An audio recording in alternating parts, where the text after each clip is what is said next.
This content is produced by DarkNetBreaker, a cybersecurity and dark web education brand. All videos, posts, and content are strictly for educational and awareness purposes only. We do not promote, support, or encourage any illegal activity. Our mission is to expose digital threats, protect online users, and educate the public about cybersecurity risks in the modern world. Stay ethical.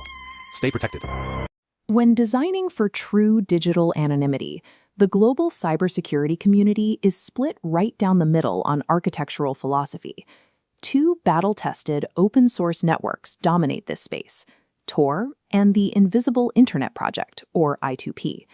Tor is engineered to act as an anonymous proxy to the public internet.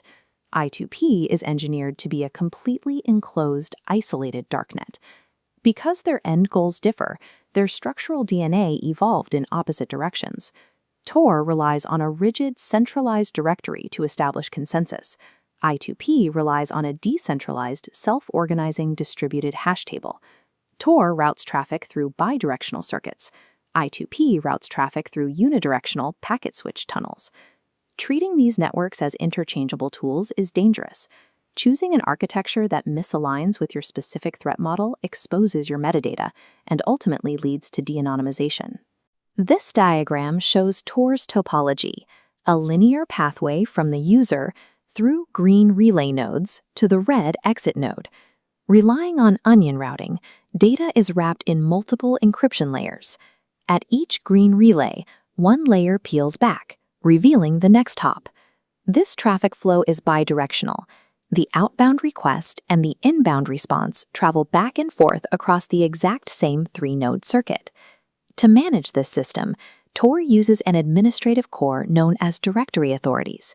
These trusted servers maintain absolute consensus across the entire network, constantly updating and distributing the master list of all active relays, their bandwidth capacities, and exit policies. By relying on a synchronized master list, the Tor client software can instantly select optimal nodes and build circuits with minimal delay.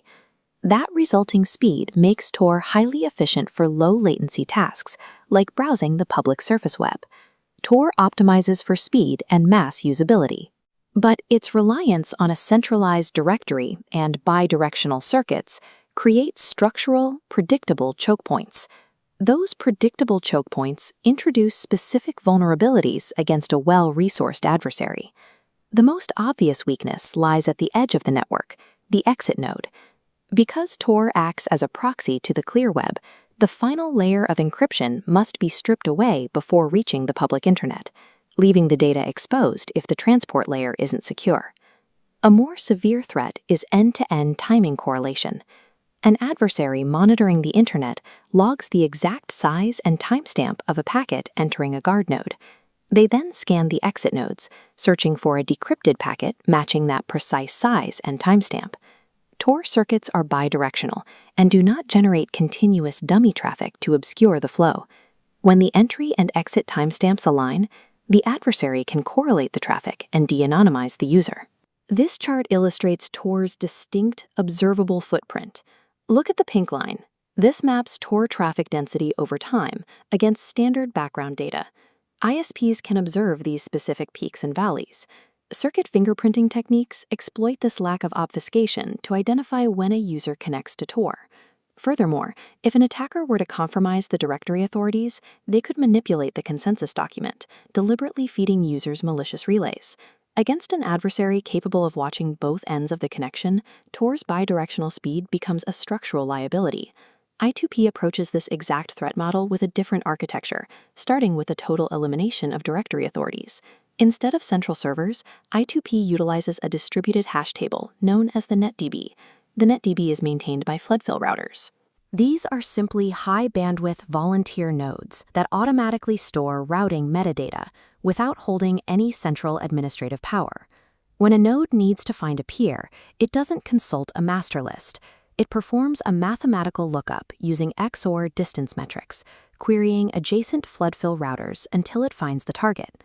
Once a path is found, I2P discards the concept of a rigid circuit, utilizing dynamic packet switch tunnels. These are unidirectional tunnels. An outbound request travels through one set of nodes, while the inbound response returns through a completely separate path.